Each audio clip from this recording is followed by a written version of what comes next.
Welcome to study sphere MCQs Indian polity part 4 భారత రాజ్యాంగం సవరణలు.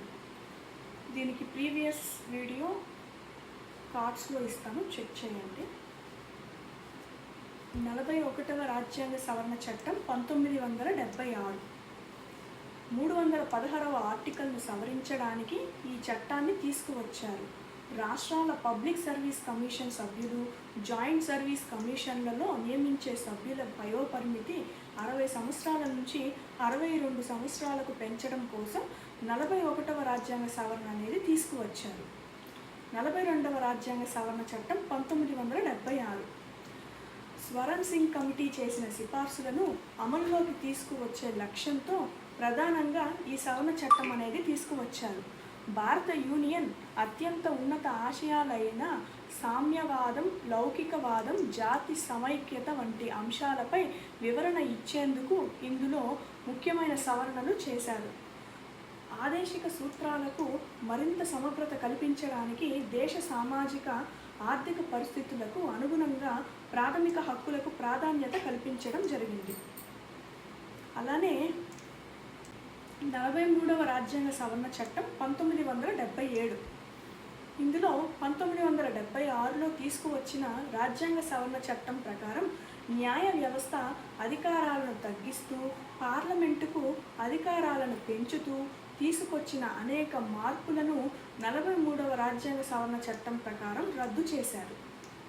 సుప్రీంకోర్టు, హైకోర్టు అధికారాలను తగ్గించే పార్లమెంటుకు ప్రత్యేక అధికారాలు కల్పించే సంఘ వ్యతిరేక శక్తులతో వ్యవహరించే ప్రత్యేక చట్టంతో సహా 32A, 131A, 144A, 226A, 228Aతో సహా 42వ రాజ్యాంగ సవరణ చట్టాన్ని రద్దు చేస్తూ 43వ రాజ్యాంగ సవరణ చట్టాన్ని అనేది తీసుకువచ్చారు. 44వ రాజ్యాంగ సవరణ చట్టం 1978 ఈ రాజ్యాంగ సవరణ ద్వారా ఆస్తి హక్కును ప్రాథమిక హక్కుల నుంచి తొలగించారు. దానిని చట్టబద్ధ హక్కుగా మార్చారు.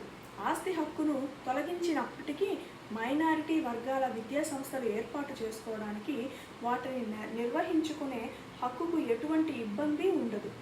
సాయుధ తిరుగుబాటు సంభవించే పరిస్థితులు నెలకొన్నప్పుడు దేశంలో అత్యవసర పరిస్థితి విధించడానికి దారితీసే పరిస్థితిని పరిగణించడానికి వీలుగా 353వ ఆర్టికల్ను విధించారు.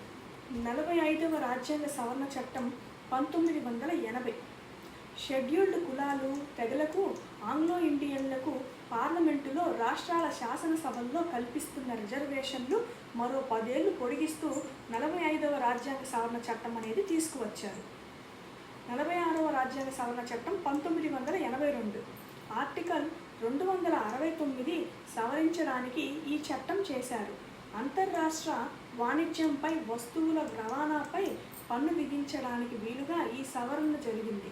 ఇందుకు అనుగుణంగా అంతర్రాష్ట్ర వ్యాపార లావాదేవీలపై పన్ను విధించడానికి వీలుగా కేంద్ర అధికారాల జాబితాలో 92B సెక్షన్లను కొత్తగా చేర్చారు.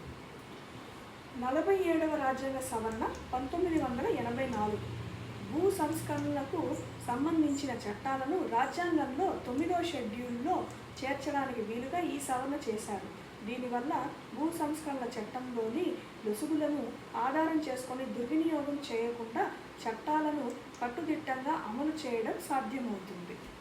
48వ రాజ్యాంగ సవరణ చట్టం 1984 పంజాబ్లో రాష్ట్రపతి పాలన పొడిగింపునకు వీలుగా రాష్ట్రపతి జారీ చేసిన ఉత్తర్వులకు అనుగుణంగా ఈ రాజ్యాంగ సవరణ జరిగింది.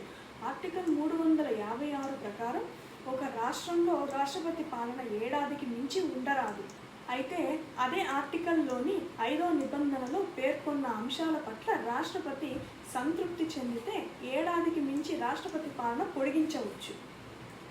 49వ రాజ్యాంగ సవరణ చట్టం 1984 రాజ్యాంగంలోని 6వ షెడ్యూల్లో పేర్కొన్న అంశాలను త్రిపుర రాష్ట్రంలోని గిరిజన ప్రాంతాలకు వర్తింపజేయాల్సిందిగా ఆ రాష్ట్ర ప్రభుత్వం కేంద్రానికి సిఫార్సు చేసింది. దానికి అనుగుణంగా 244వ ఆర్టికల్ను సవరించారు. 50వ రాజ్యాంగ సవరణ చట్టం 1986 రాజ్యాంగంలోని 3వ షెడ్యూల్లో పేర్కొన్న సాయుధ దళాల హక్కులకు సంబంధించి ఎటువంటి చట్టాన్నైనా తీసుకువచ్చే అధికారం ఆర్టికల్ 33 ఆర్టికల్ 33 ప్రకారం పార్లమెంటుకు ఉంది. సాయుధ దళాలు పార ప్రాంతాల్లో విధులు నిర్వహించే సమయంలో వారి విధులు క్రమశిక్షణకు సంబంధించిన అధికారాలపై 33వ ఆర్టికల్ను సవరించారు. ఆర్టికల్ 33.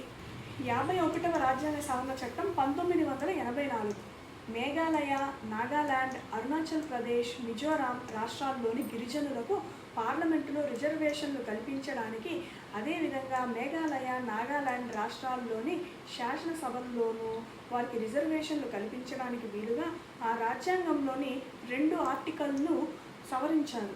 పార్లమెంటులో రిజర్వేషన్లకు 330వ ఆర్టికల్ను, అసెంబ్లీలో రిజర్వేషన్లకు 332 ఆర్టికల్ను సవరించారు. 52వ రాజ్యాంగ సవరణ చట్టం 1985. 1985లో తీసుకువచ్చిన ఈ కీలక రాజ్యాంగ సవరణ చట్టం ఫిరాయింపుల నిరోధానికి సంబంధించింది. పార్లమెంటు సభ్యుడు లేదా శాసనసభ్యుల్ని ఎన్నికల్లో పోటీకి గెలిపించిన పార్టీ అతని పార్టీ నుంచి బహిష్కరించిన, అతను పార్టీ ఫిరాయించిన లేదా ఇండిపెండెంట్గా అభ్యర్థిగా ఎన్నికల్లో నెగ్గి 6 నెలల కాలం తరువాత అతను ఏదైనా పార్టీలో చేరిన సంబంధిత చట్టసభలో అతను సభ్యత్వం కోల్పోతాడు. ఈ సవరణ చట్టంలోనే రాజకీయ పార్టీల చీలికలు, విలీనాలకు సంబంధించి కూడా పలు విధి విధానాలను నిర్దేశించడం జరిగింది.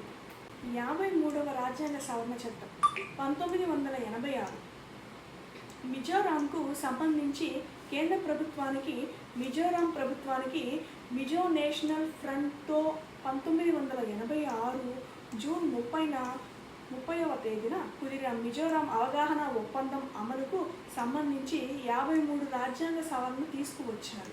మిజోరాంలోని మతపరమైన, సామాజిక ఆచారాలకు సంబంధించి పార్లమెంట్లో ఎటువంటి చట్టం తీసుకురాకుండా నిరోధించడానికి వీలుగా రాజ్యాంగంలో 371G ఆర్టికల్ను చేర్చారు.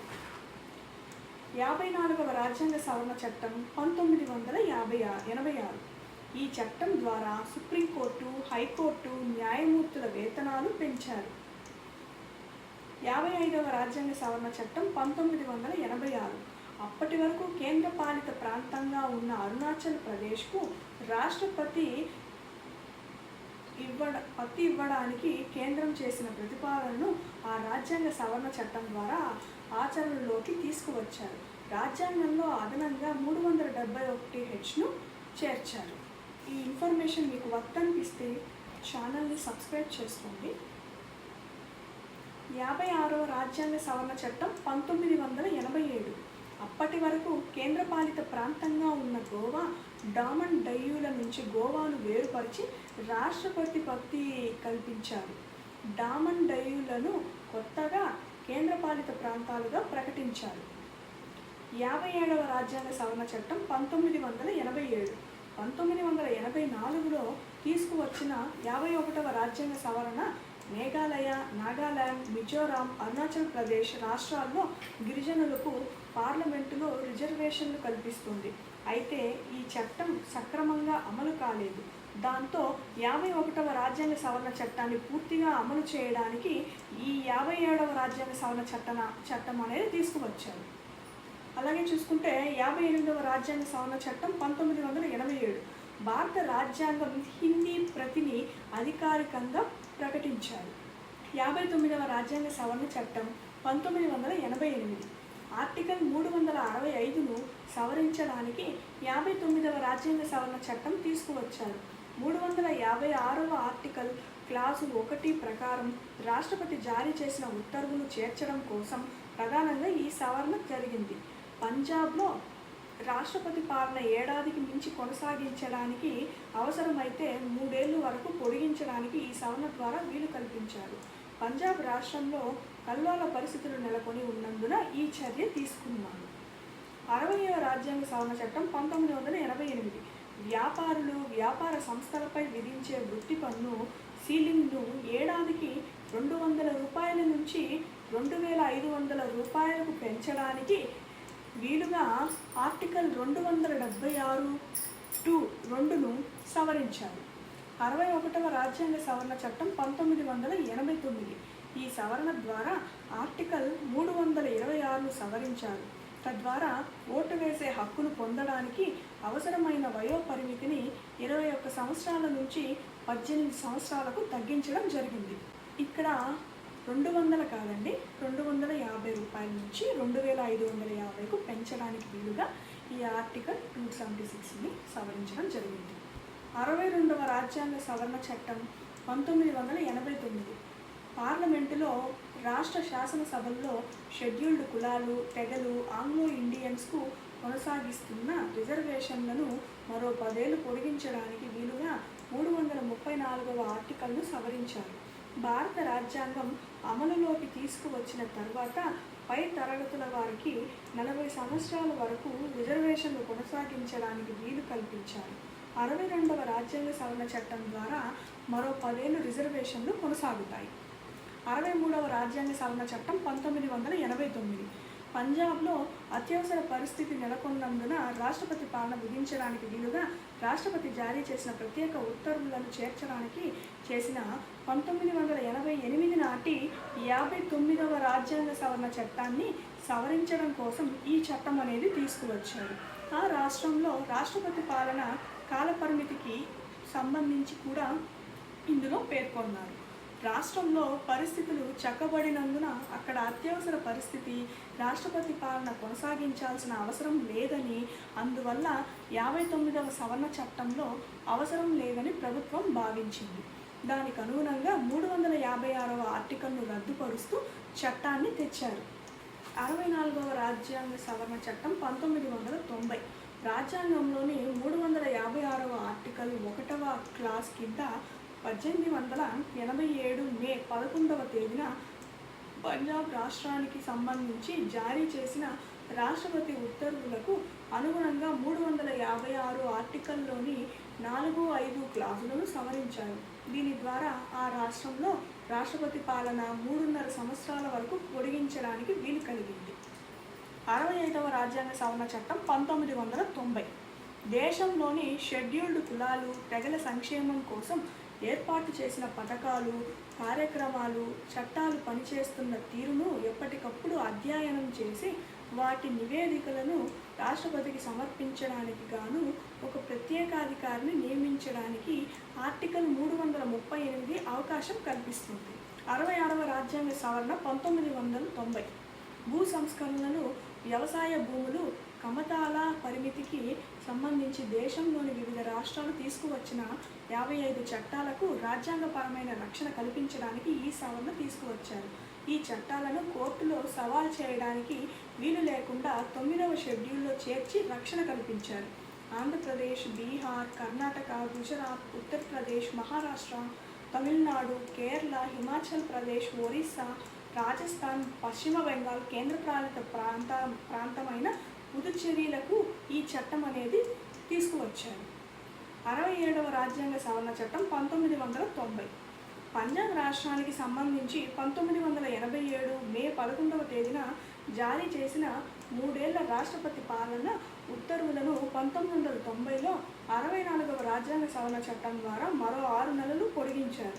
తాజాగా ఆర్టికల్ 356లోని 4వ క్లాజ్ను సవరిస్తూ రాష్ట్రపతి పాలనా కాలాన్ని మొత్తంగా 4 ఏళ్లుగా పొడిగిస్తూ చట్టం తెచ్చారు.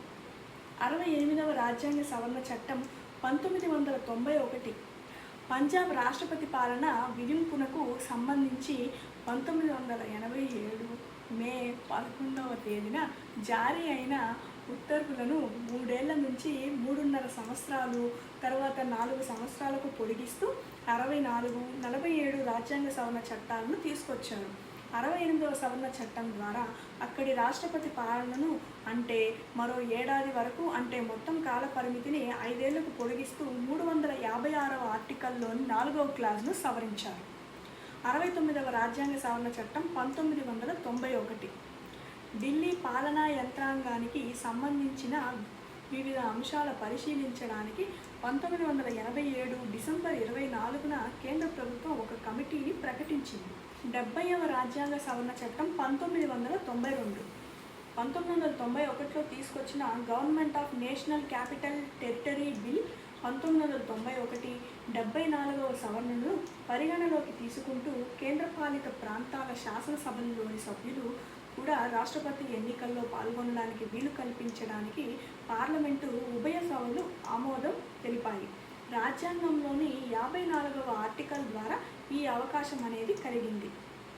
71వ సవరణ చట్టం 1992 రాజ్యాంగంలోని 8వ షెడ్యూల్లో కొంకణి, మణిపురి, నేపాలీ భాషలను చేరుస్తూ 71వ సవరణ చట్టం తీసుకొచ్చారు.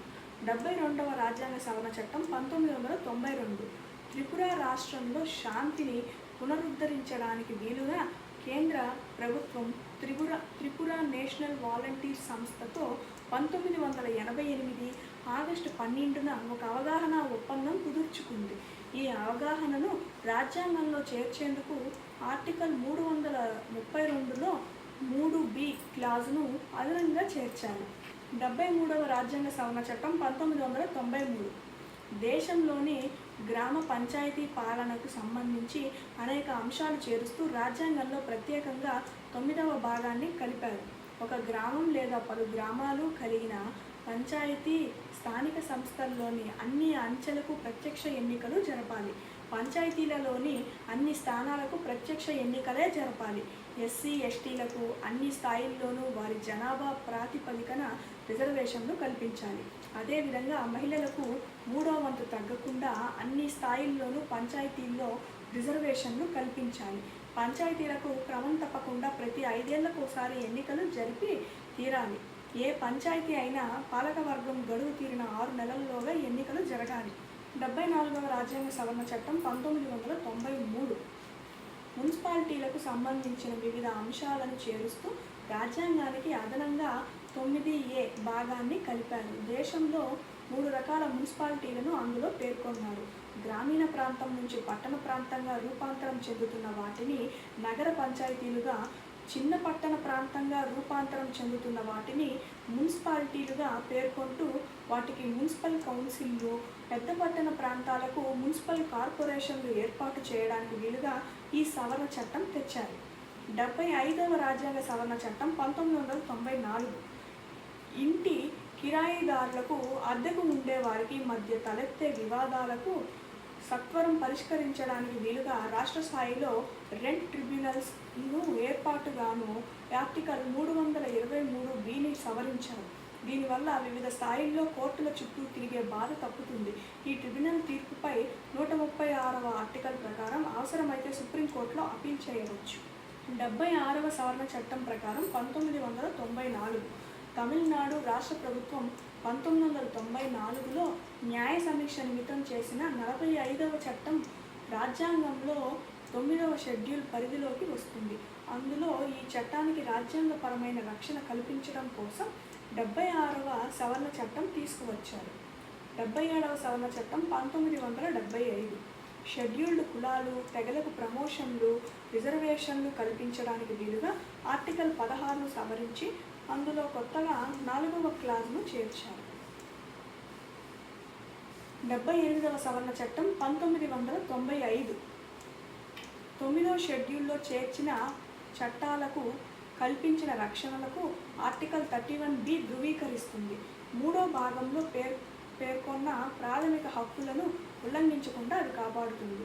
9వ షెడ్యూల్లో చేర్చిన సవరించిన అనేక చట్టాలు, కొన్ని ప్రిన్సిపల్ చట్టాలను ఎవరూ సవాల్ చేయకుండా 78వ రాజ్యాంగ సవరణ చట్టం ద్వారా రక్షణ కల్పించారు. 79వ రాజ్యాంగ సవరణ చట్టం 1999 పార్లమెంటు శాసనసభల్లో షెడ్యూల్డ్ కులాలు, తెగలకు, ఆంగ్లో ఇండియన్లకు కల్పించిన రిజర్వేషన్లకు ఆర్టికల్ 334 హామీ ఇస్తుంది. ఈ రిజర్వేషన్లను 2000 సంవత్సరం జనవరి నుంచి స్తంభింపజేస్తూ 79వ రాజ్యాంగ సవరణ చట్టం తీసుకువచ్చారు. అలాగే 80వ రాజ్యాంగ సవరణ చట్టం 2000 10వ ఆర్థిక సంఘం సిఫార్సుల ఆధారంగా 80వ రాజ్యాంగ సవరణ చట్టం తీసుకువచ్చారు. ఈ నూతన పథకం కింద కేంద్రం, రాష్ట్రాల నడుమ నిధుల పంపిణీ జరుగుతుంది. కేంద్రం వసూలు చేసే ఎక్సైజ్, కస్టమ్స్ సుంకాల నుంచి 26% ఆదాయం రాష్ట్రాలకు బదలాయిస్తారు.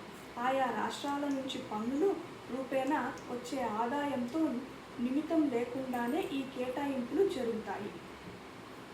ఈ వీడియో కనుక నచ్చినట్లయితే లైక్ చేసి ఛానల్ని ఫాలో చేయండి. మరిన్ని వీడియోస్ కోసం సబ్స్క్రైబ్ చేసుకోండి.